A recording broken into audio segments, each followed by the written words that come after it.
But some rain once in a while would be a good thing. Y'all, we're gonna be saying goodbye to Bingo. It's just pretty. And it's believed to be a cross between a lemon basil and a purple basil.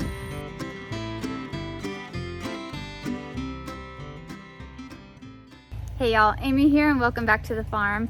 This is Memorial Day weekend and we have a long weekend with a lot of projects and things we're going to be getting done. I'm going to show you some things we've already done, some things we are going to be doing, and I'm also going to show you my garden and how things are going out there. Before we get started, I just did want to say again, this is Memorial Day weekend, which here in the United States, we have a day. It's a Monday. It's May 27th that we celebrate Memorial Day, but we call it Memorial Day weekend because it gives us a long weekend. And a lot of times, a lot of people just see it as a long weekend for cookouts and parties and things like that. But the point of Memorial Day is to remember those who served and lost their lives for our country. So we don't want to forget what we're celebrating, and we don't want to forget the reason we're able to have the freedom to celebrate, because of all those that served and died for our country. So to all of you out there who had loved ones who passed serving our country, we appreciate them, we remember them, and that's what this weekend is about.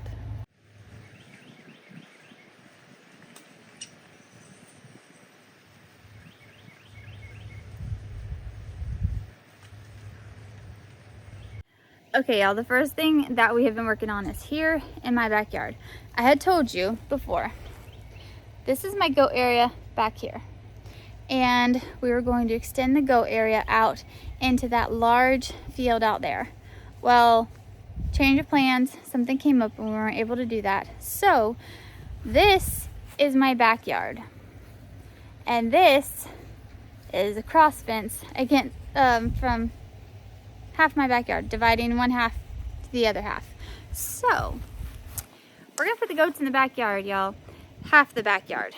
This is, if you can tell, it's big back here. There's a lot of space. So we just cut it in half.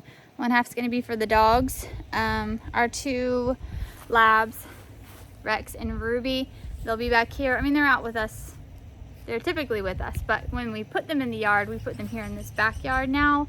And it's still plenty big enough.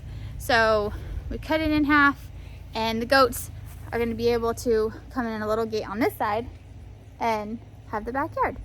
So yesterday we put up cattle panel. That's the easiest thing to do, and it's tall enough to keep in the goats. I have Nubians, so I don't have any small like Nigerian dwarfs or anything like that I'd have to worry about the size of the holes. Cattle panel does it just fine. So that's what we did. And now the next thing we're going to do is put in the gates. So what I wanted was a little gate from my backyard here to be able to get into there, and that's what that is right there. That's a little gate, so that the kids can just come out the back door and go right in the goat pen. They don't have to leave the whole yard to go out through a non-fenced area to go around to the goats. They can just go right through there, because the kids like to play out there with the goats. So that gate's there. But we're going to be putting, let's walk over there.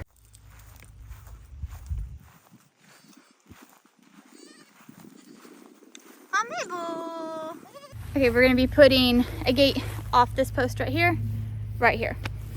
Yes, we have to cut the fence, but it's just a small stretch of fence anyway that wasn't pulled super tight to begin with. And so it's not going to be a big deal. We're just going to cut the fence and put a little gate right here.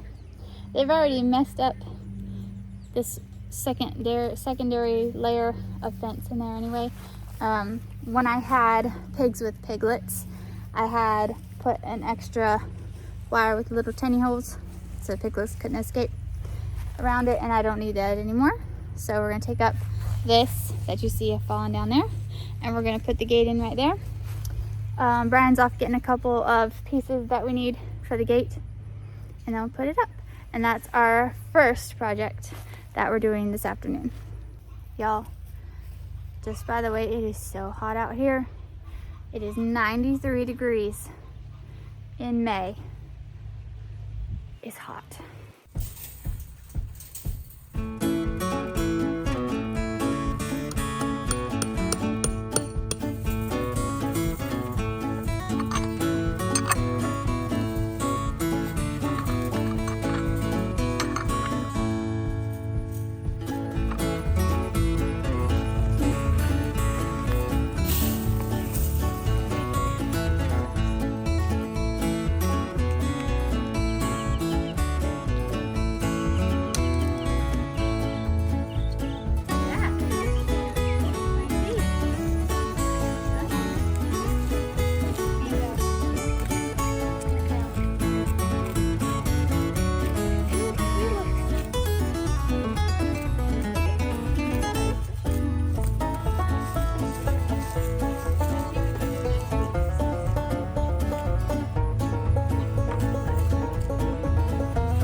What do you think, Pearl? It's a big new place to explore.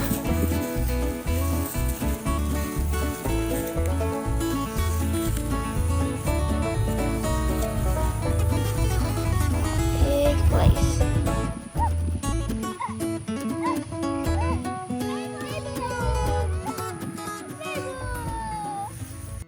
All right, y'all, we got, or Brian got that gate put up, and so we're gonna do a couple other things, but I changed my mind.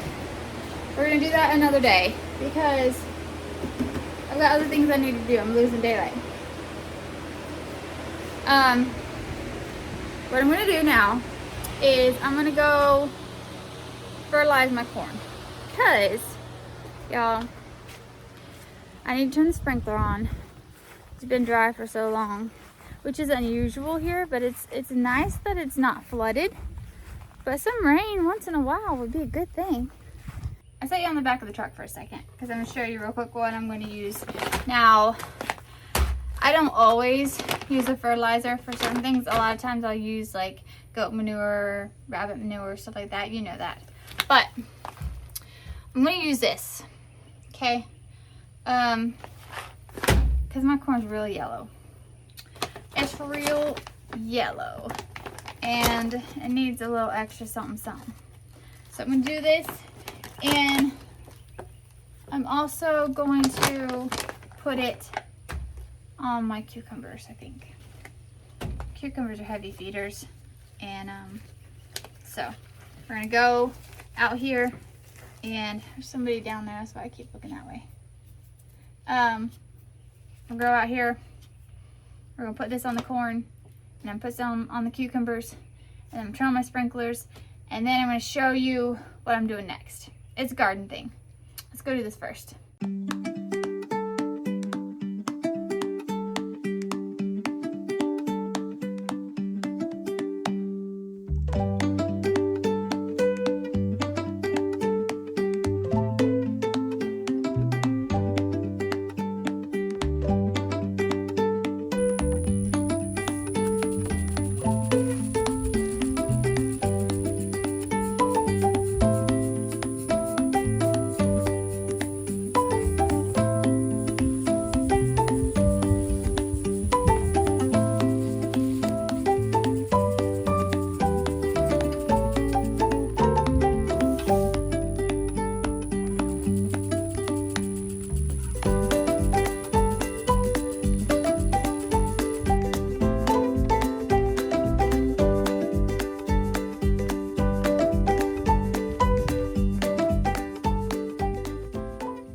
Okay, I got those fertilized. I also did a little bit of my tomatoes back here.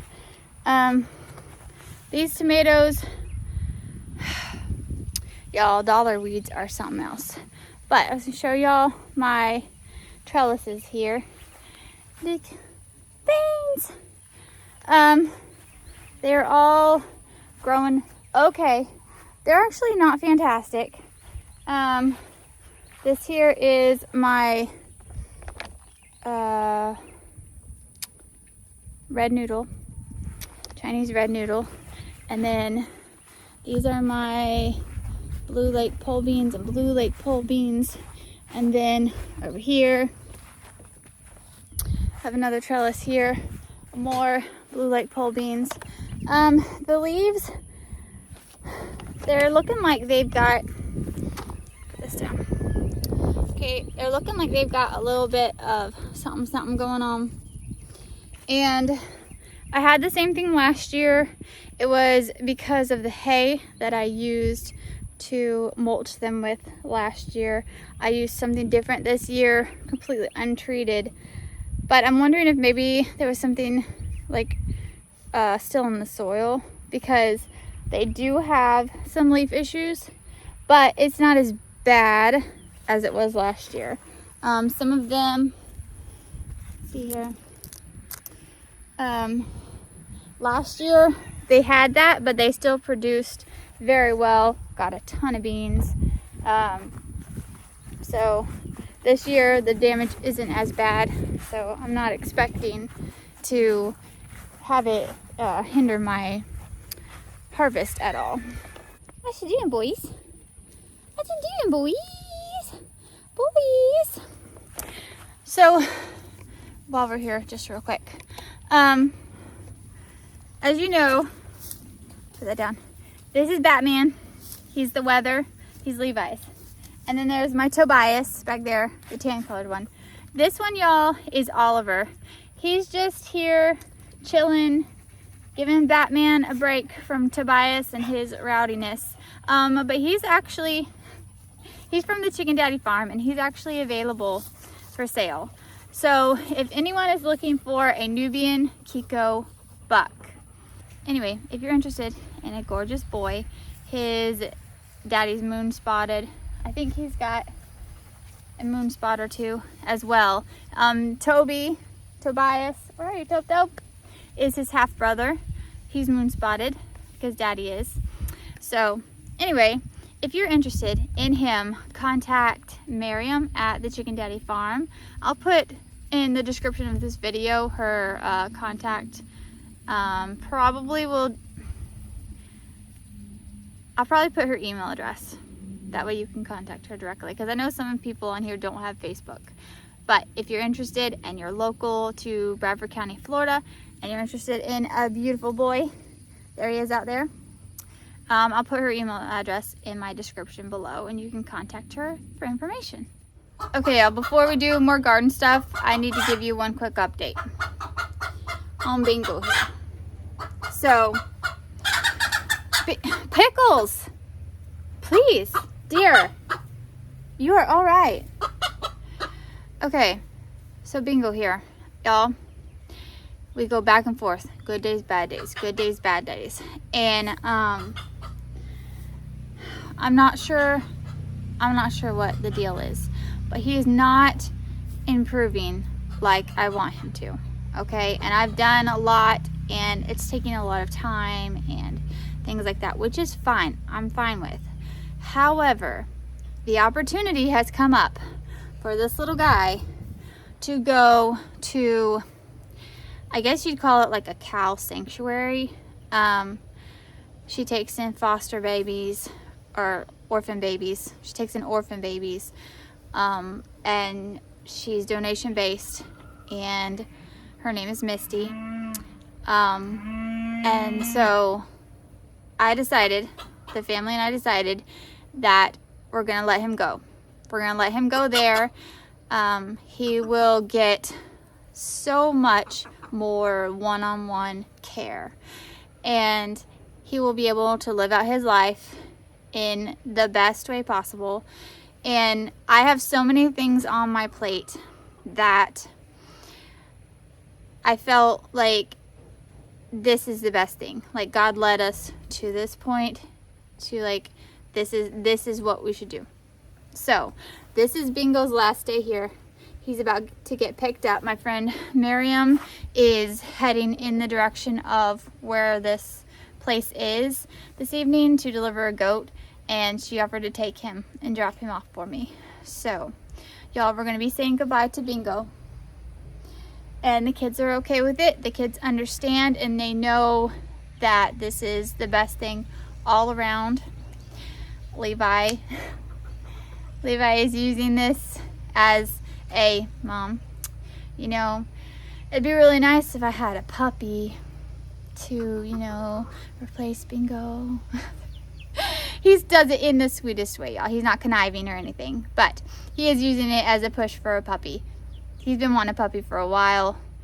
That may be in the works. He watches these videos, so I'm not gonna say yes or no, Levi. Just wait and see. Wait and see. He just doesn't feel good, y'all. He just doesn't feel good. Yes, I know. I know.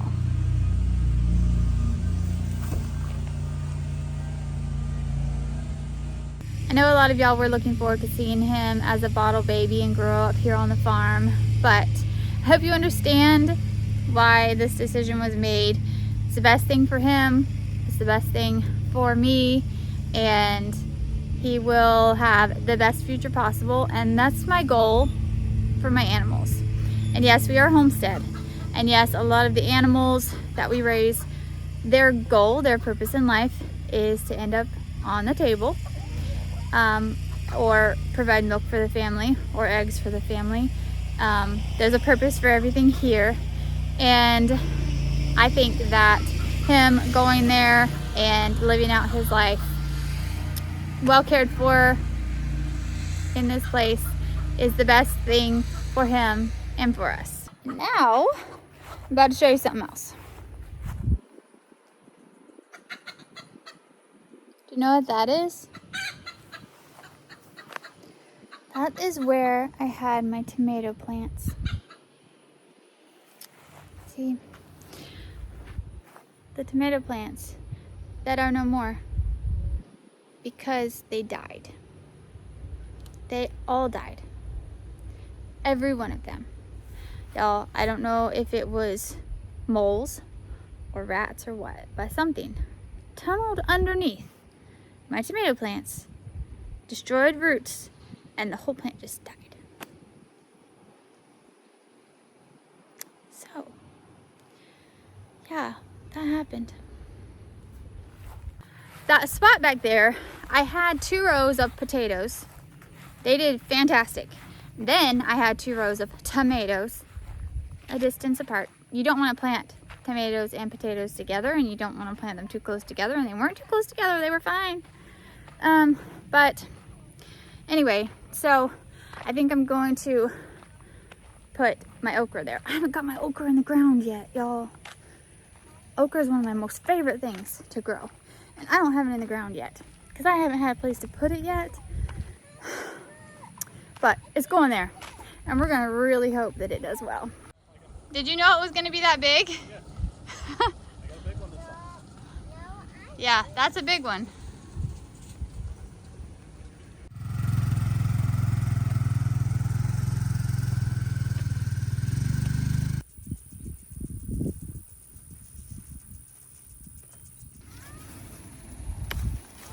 Y'all, this is what happens if you wait an extra day. Don't pick it when you should. This right here, this is what we want. This is ideal. That's a little big. I love the design on it. Some of them, you know, I mean, this is average. But sometimes you get that bright or the dark yellow. It's just pretty.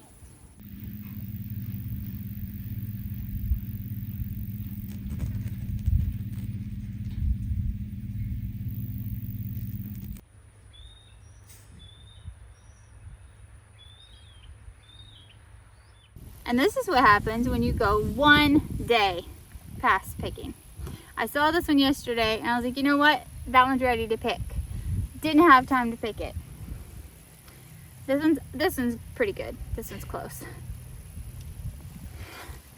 This is more like what you want. A little bit smaller than this is ideal. The seeds get really big and the insides kind of get dried out and stuff. Young and small is better. But one day, y'all. One day too many. And they just like...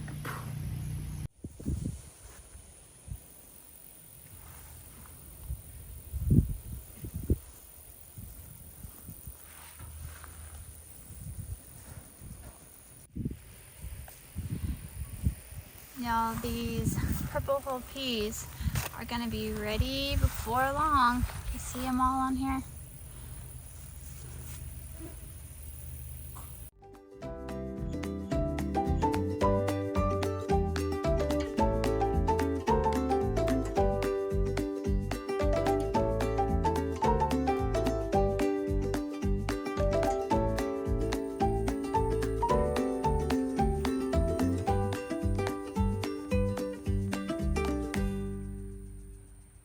I'm hoping y'all are going to be able to hear me with the wind noise. It keeps dying down and picking back up. But I wanted to talk to y'all about my basil. I'm not sure if I told you earlier the variety of basil that I planted this year. Y'all, I planted blue spice basil. Blue spice basil is one of the most fragrant basils. And, oh my word, there's the wind again. Okay, it's heavily spiced with like undertones of vanilla, and the whole plant is usable. The leaves, you can use this you use it ideally fresh. They don't, if you dry this type of if you dry this type of basil, it loses the majority of its flavor and its scent. So you really want to use this one fresh. I've done other types of basils, sweet basils and things like that I have put in the dehydrator, and then I've ground them, and I still have them in my pantry that I use in like pasta dishes and things. But this one you want to use fresh. And this blue spice basil is an heirloom variety, and it's believed to be a cross between a lemon basil and a purple basil, though it's not for sure exactly that's what it is. But that's what they think it is. But y'all, these little fragrant Swedish spicy leaves, they're good on fruit salads and in regular salads, and I put them, like, they're really good with tomato products. So what I did 2 nights ago is I made pizza, and what I did is when I made the crust, and then I put a garlic butter on the crust, and then I put down my tomato sauce, and before I put the cheese on, I snipped up a whole bunch of these leaves directly onto the tomato pasta sauce. The tomato pizza sauce, because this reacts really well with tomato products. It's so good. And then I topped it with the cheese and the other toppings, and it was so good, and it smells so good. Before that, let's see, I did that day before yesterday, and then like 2 days before that I used it again.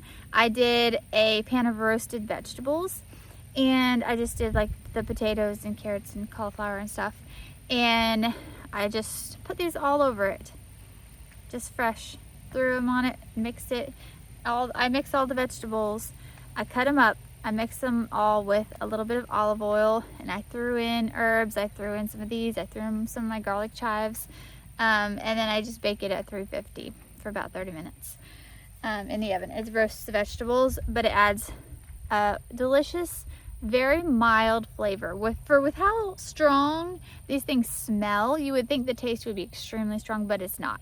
They're very, very strong fragrance, but their taste is very mild.